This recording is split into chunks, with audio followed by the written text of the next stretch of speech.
Absolutely. I mean, this is our special event, 5-day training, by being a buyer agent, part one, you know. So it's Friday, March 27th, 2026, and this is Brennan Cook. So we're all excited. Super excited to be here. Super excited. So let me get my slides going.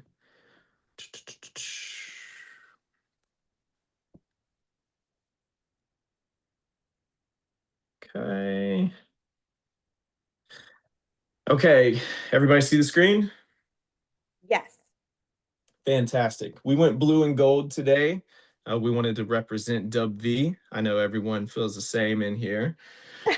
Um, but yeah, so today is the buyer agent training. Didn't exactly know what to call it. We're probably going to come up with something really cool for our buyer agent program. But we're going to go over a few things like how to master your buyer consultations, the breakdown of NAR and what rules change there, and the same thing for non-NAR, how to secure exclusive representation, and we're going to do this is going to be two parts. We're going to do role plays, but the role plays are going to be next Friday. So we're kind of going to go through a high level overview today, and then we'll get into some deep or common scenarios next Friday. So on the agenda today, we're going to look at NAR versus non-NAR. I'm going to look at what the modern buyer consultation really needs to look like, how to set your value proposition and your services, and then how to have the tough compensation conversation. Role play again next week. So really, what changed? What's the big deal? A lot of people ask, and you have to remember that most people who are searching for homes, they have no idea what this even means. So you really have to, kind of break it down for them. So in 2024, I can't remember the exact August, I think August 2024, the rules changed to where inside of NAR, you had to sign an agreement before touring any homes or really working with a buyer. So another thing was compensation had to be specific and it had to be objectively ascertainable. So meaning you can't just say, I'll take whatever the seller's offering. Sellers don't offer that anymore. And what you agreed on, what you set, that is what you get. If the seller happens to offer more, not in the MLS, but offers some type of concession, and you have an agreement for, say, 3,000, they're offering 4, you can't take 4,000. You have to take what you have agreed on beforehand. So these fees are set, and that's something that you need to talk about with your clients up front. For non-NAR agents, there was no automatic rule change. However, most MLSs, most states have adopted the same policy. So make sure that that's one thing that you guys look at in whatever association that you're in. But this has been put into place in most places, as well as our company. Our company is one that is going to enforce this as well, because not only does it protect you, it protects your clients, it protects everyone involved. And this is really going to be what it's like going forward. So best practice is always get this done beforehand. And we'll talk about a couple different scenarios because myself, I do try and get the entire I do a year buyer agreement signed and set before we start touring. In some cases, and I remember I had some trainings on this, you could set like say a single property buyer agreement or maybe 3. I had a couple of different agents I knew who would do it a couple of different ways. They would let you look at 1 or 2 or 3 first and then decide if you wanted to work with them long term.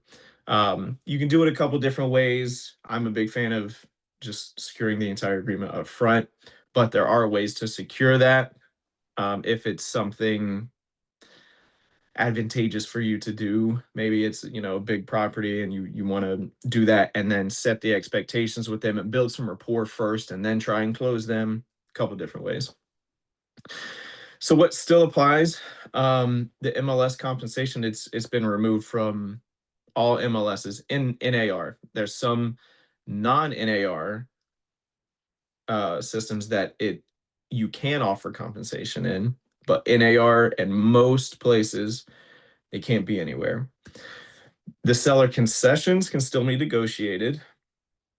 You can use that strategically a few different ways. I think I put in another slide here um, to talk about the financing and how you can be strategic using all of your financing or all of your concessions available in financing, as well as still get a credit towards your buyer agency fees, because there is a cap in financing. But I think that's in another slide. And these fees are always negotiable. So we can't promise that a seller will pay. We can't say, hey, you don't have to pay me anymore. I know a lot of buyer agents did that. Like, hey, you don't have to pay me anything. I'm basically working for free. The seller's going to pay me. That's a conversation that is out the door. You need to set the right expectations up front to keep you from having hard conversations down the road. So set that up front. And always you can say, in 90 or 99% of cases, yeah, we do get the sellers to pay these fees, but let me show you exactly how that works and what happens if they don't. Okay, so if you're going to set up a buyer consultation, this is kind of the flow of how it would go. So you want to pre-qualify the clients up front. Whether it's a call, you bump into somebody, they reach out to you, whatever. You need to do a needs assessment, figure out what their goals are. Financing is really big. You need to see where they're at in the financing process. We know we want pre-approved people. If typically if they're not willing to get pre-approved, they're not serious. They're just kicking the tires, and someone to follow up with, but not really start this process with, and find their motivations. After that, I kind of set the stage of how we're going to meet or how it's going to happen. Like we'll get into this with our role play, but hey, client A, we can definitely start, going to look at properties, and I'm happy to do that super easy. The first thing that I want to do up front is kind of show you our process, what we do, and find out all of your exact needs so we can build a strategy for you that's going to work. And then from there, we'll go into this part. So just kind of set that up, confirm that all decision makers, you want to speak to those if it's a husband and wife. And the husband's going to meet with you, but the wife's the one that's going to make the decision. I want her there. Like I want them both there. At the consultation, you want to build as much rapport as possible, get to know them, get their goals. What's the reason that they're moving? Do they need to move within a certain time frame? Is it a job is changing? Find out everything that they need, the type of house they need, how, exactly what's the deal breakers, what's okay if we can't get this, but we can have this. Really kind of break down everything they need. And when you do that, you're also going to build a lot of trust with them. Like, hey, this person really knows what they're talking about. This person's really concerned about helping me find what I need. And then it'll go into the value proposition, which and I'm going to actually give you guys a copy of this. I built one. I haven't had one in a little while, and I probably should have, but I used to have a handout that I would take, and I would have clients meet me in our office, and we would meet in a conference room, and I would as I talk to them, I have something in front, I have a copy, they have a copy, and I just kind of talk and then point and go through this as well, so they have something to look at, but to show all of the things that we do, so they not only hear the value, they can see the value of what we provide. And my goal is to show them I'm so much more prepared as a buyer agent, someone really willing to get my hands dirty to help them buy a home. Everybody else they probably call, because we know they've talked to other agents. They're like, yeah, I'll take it and just get you in the property, whatever. Our goal is to be different from the competition. Absolutely show them that working with us is worth their time, worth their money if they, have to have some skin in the game. So the value proposition, I think that's the biggest part. And I'll give you guys that after next week when we do the role play, because I'll go through that. We'll do a simulation um, over Zoom, just like if I was meeting someone there, and then I'll give you guys copies. Take it, tweak it, build your own, whatever. And then it goes to the secure the commitment. That's the next thing you want to do pretty much when you want to close the deal. You want to demo the tools that we have, which I think is part of the value proposition, explain, make sure they understand your representation, but then you want to get that signature. So basically at the end of it, we've gone through the whole proposition. I say, okay, so this is it. Here's all we provide. Now, the only thing that I need from you today is just a commitment that you're going to work with me. I'm going to be your exclusive buyer representation. Here's everything that you're going to or that I'm going to provide to you as we search for your home. And all I need is this commitment from you. And that's it today. And then you just slide it over, whatever it is, send email it to them immediately, go for the close, and then just be silent.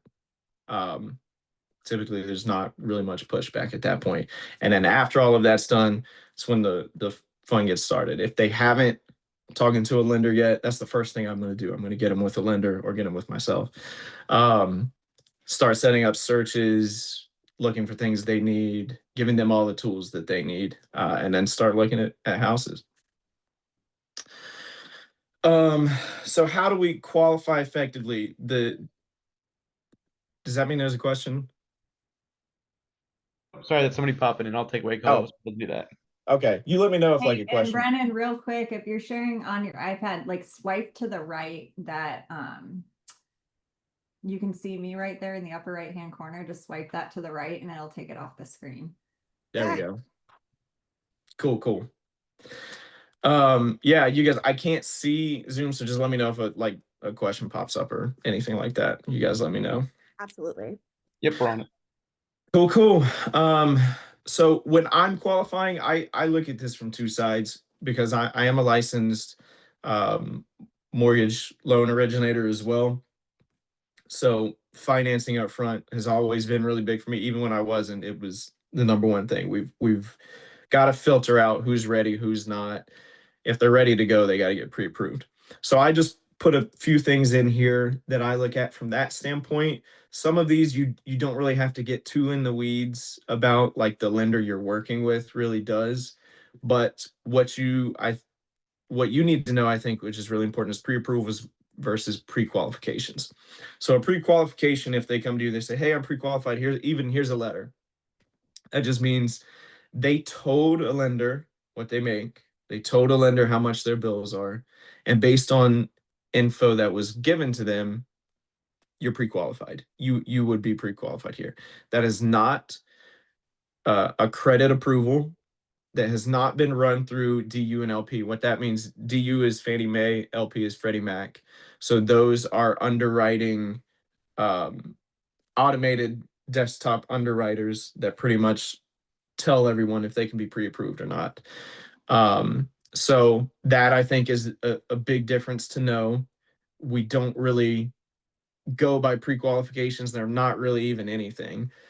You always want to go for a pre-approval. It means their credit has been ran. They've talked to a lender.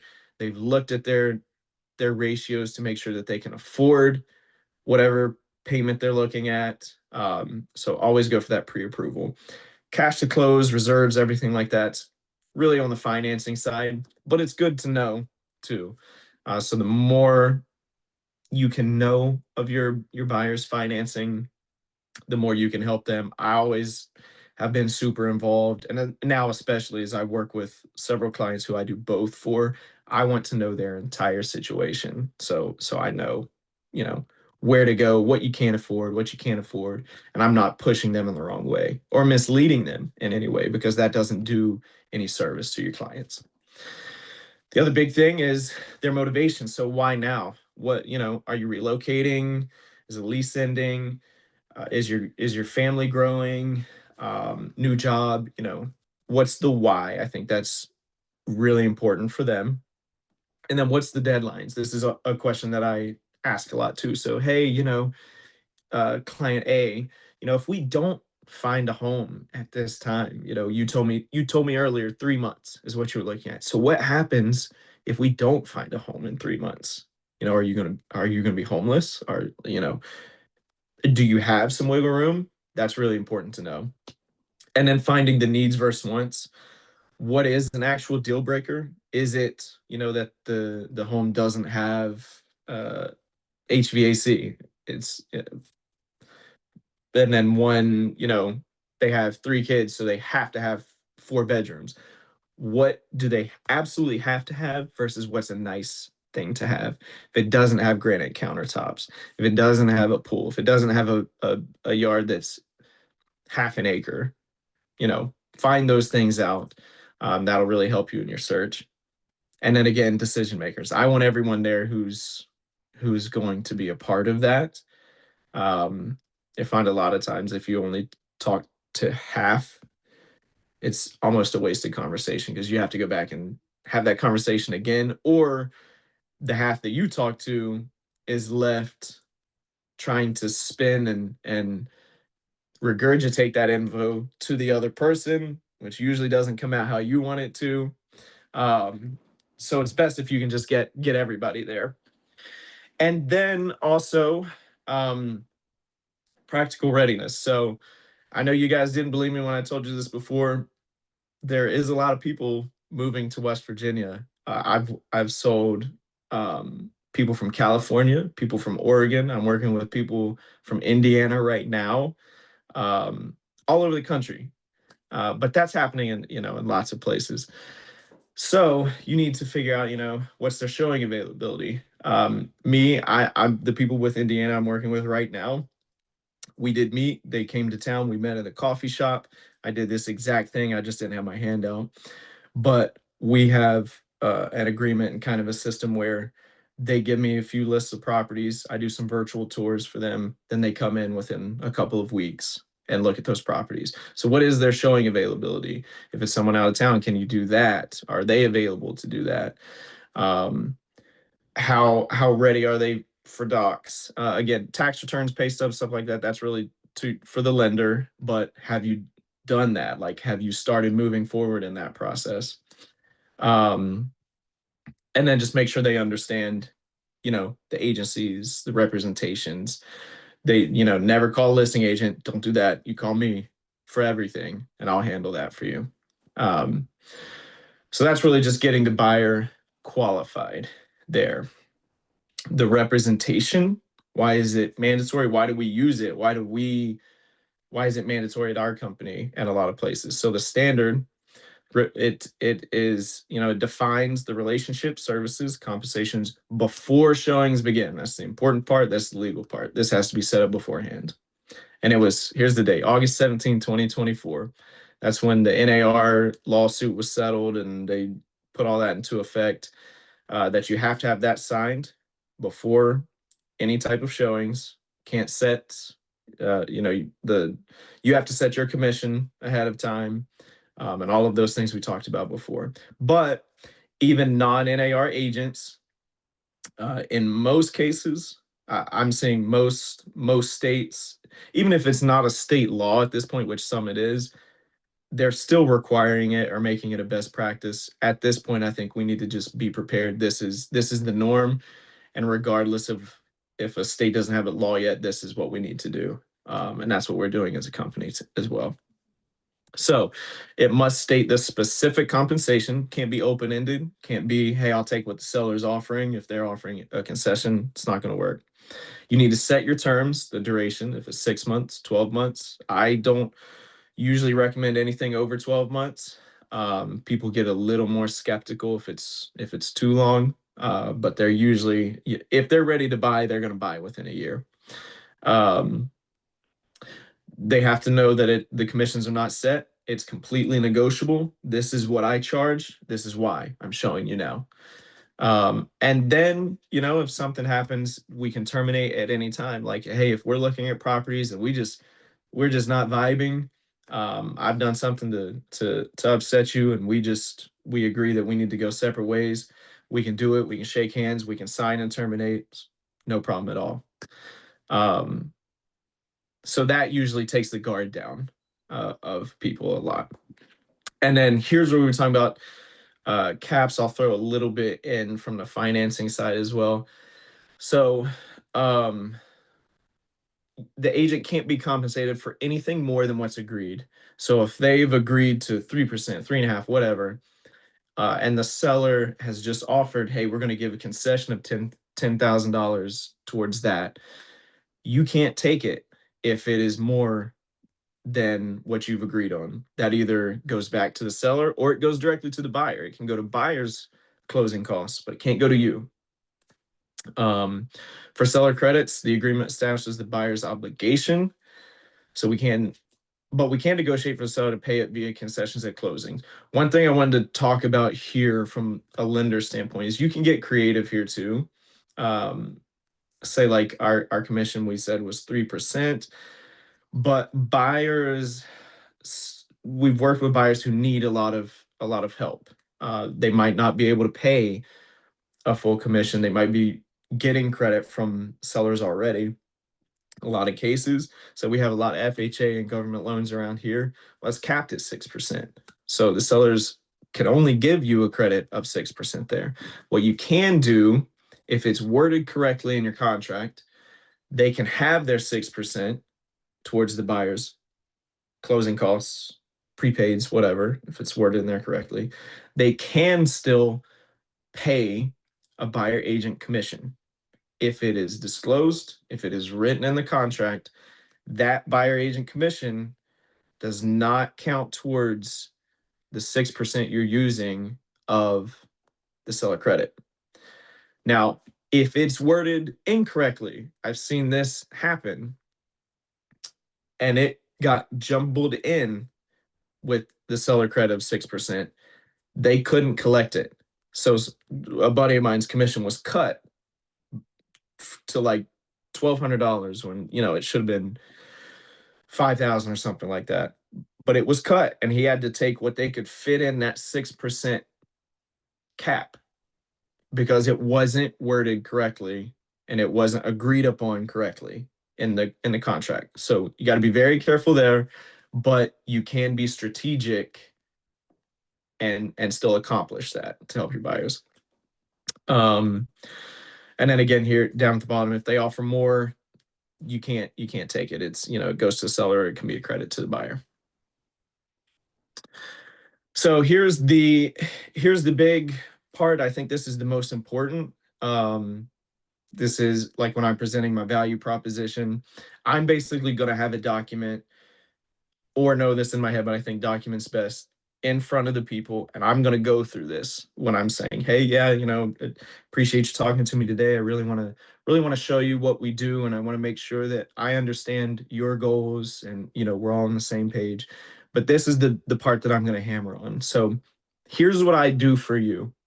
So my fiduciary duty is to you. I'm loyal to you, not the transaction, not to anyone else. Basically, I bring up the lawyer thing again. I'm your defense attorney. They're the prosecutors. They're coming at you. I'm going to protect you. We have specific offer strategies. We structure these terms. We've seen how many different ways deals can go. We're very skilled in structuring the terms to win in multiple offers in multiple situations without overpaying. And risk mitigation. We don't deal with earnest money too much here. I tell everyone not to use earnest money, but risk mitigation, not only there, but just if documents or contracts are wrote incorrectly, similar to the situation I just said a second ago. Like you need someone skilled and licensed to navigate through that for you. So we also have market intelligence. We do different pricing models. CMAs are so important. We can do a micro analysis of the recent comps and of true value versus where it's at there. Okay, here's where they've got it listed at. Here's the condition of the property. Here's what the neighborhood is actually saying. Here's what we think. Then we need to know, is it a buyer's market? Is it a seller's market? That's very important to know, how long has it sat, like in the offer strategy. We'll analyze how they're selling, not what they're listed at, but what does it take to win an offer. If it's a different type of market, if it's a seller's market, you're going to have to be more aggressive. If it's a buyer's market, we have a little bit more room to play with, and it's been on the market for 45 days or half a year or anything like that. It's all part of our strategy to represent you the right way. And then with my real estate company, we also work with a lot of proprietary technology. So nothing gets missed. We have in-house TCs and systems that control the back end, every step of the deal. So there's no mistakes on our side. Not perfect, not saying a mistake can't happen, but here's what we do to prevent that. You get home search and alerts. We have the Property Match app. So you can have your own home search, your app and portal just for you. So you don't have to go to 5 different apps. And we use a lot of AI and smart systems to help streamline communications and processes on the back end as well when we're structuring these deals. AI is a huge, huge thing now. I don't even know the best way to describe it, but if you're not using it, you're really going to get left behind. We use that as well in our market intelligence. So not only do we know how to structure things and we know how to create these strategies, but we can double check it with our AI and our tech as well. So you're getting the absolute best representation. So then that goes into deal execution and negotiation. I've had a lot of situations where things have completely gone awry. For sale by owners are a big thing. They usually run into a lot of things they don't understand or need help with. And that's when they come to agents. But you need someone to negotiate for you, to know how to do the contracts, to look at the repairs and go through that negotiation, to look at the appraisals and see, the appraisal gaps. What happens if it comes in low? What happens if it comes in high? What do we do then? And then our transaction management to have it completely seamless for you all the way across 50 plus steps from contract to keys. I like what Holly told me the other day. She said, odds are you're probably going to find the property that you end up with yourself. But that's not really where my value comes in. Everyone can see, millions of properties now and look at them online. But my value comes in from the contract to the keys, everything that we're talking about here. Then not only that, working with me, I believe is the best deal for you, but you're going to have to work with a lot of different people in a transaction, lenders, legal, title, attorneys, contractors, appraisers. If there's repairs, different types. You might need a structural engineer here. You might need a roofer here. Like we have those contacts, we have those relationships built, and we can give you the best opportunity for success through whatever you're going through. So that's kind of what I walk through there for the value proposition. And then at the end, it's that closing line. So you get all of this for working with us and myself at my real estate company. The only thing I need from you is your commitment, the commitment that we're going to work together. We're going to be a team and we're going to find this together. And you don't need anyone else. The agent that is working with you can represent you and get you in any house, any deal. You don't have to. I try to make sure they understand you don't have to call that listing agent to get into that house. I can get you in that house. So if all of this sounds good to you, the only thing I need is your commitment. Here's this document, sign, and then sign it. Usually works. Compensation conversation. Maybe I should have put this slide one before the close, but this is where, this is another important one. You have to make sure that everything's disclosed and they know. So here's my fee. I charge 3% of the purchase price. This covers everything we've talked about: the comprehensive search, the market analysis, due diligence, negotiation, every single thing we've talked about here. And we have to agree on this fee beforehand. Now, technically, this is your fee. This is part of your closing costs. However, 99% of cases, especially like if you're local to you, if you know your market and you know how that happens here, literally 99% of the sellers pay the buyer's closing costs. So I can say that. So in 99% of cases that we actually have the seller cover this cost. Doesn't happen every time. And if for some reason that they do not want to pay it, we can get strategic in how we structure your deal. We have the option to get it in financing in a lot of cases. And it's up to you. You know, it's here's the amount, here's what it would be for your closing costs if they don't cover it. Here's what it is if they do. And then I would actually provide too, like I can see what a mortgage payment would be or anything like that. And in the case you don't want to come out of pocket for that, you have the option to add that in here. It's going to be $42 more a month. So would you rather pay for the 5,000 up front or pay for the 42, pay an extra $42 a month on your mortgage? It's completely up to you. And then I kind of go silent again there and let them pick one of the two. Don't give them any other option, just pick one of the two.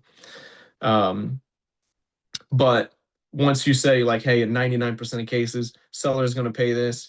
If not, we can really get strategic in how we structure the deal and make sure that you don't have to come out with too much out of pocket anyways. They're usually pretty good. And then I kind of touched on the reality check there anyways. Not guaranteed that they do. But cover every scenario, make sure everything's completely disclosed, and then you could give them like, here's what for our math people there, here's what you pay here, here's what you pay here. You know, if this scenario comes up, which would you rather do? And then let them pick, go for the close. Threw in just a few sample languages that you could put in the contract. So like, for example, seller to provide a credit to buyer at closing of X amount, whatever it is, to be applied towards buyer's closing costs, prepaids, buyer agent compensation per broker agreement, lender approval, applicable law. So that does put it in there to where it's not just closing costs, not their prepaids, but buyer broker compensation is in there as well. Mandatory disclosures, we've talked about this. They have to be negotiable. We know this. We'll have documents for you for this to make sure that you're getting this to your clients. And then here's where I was talking about, you got to make sure they do align with the concession limits depending on your type of loan.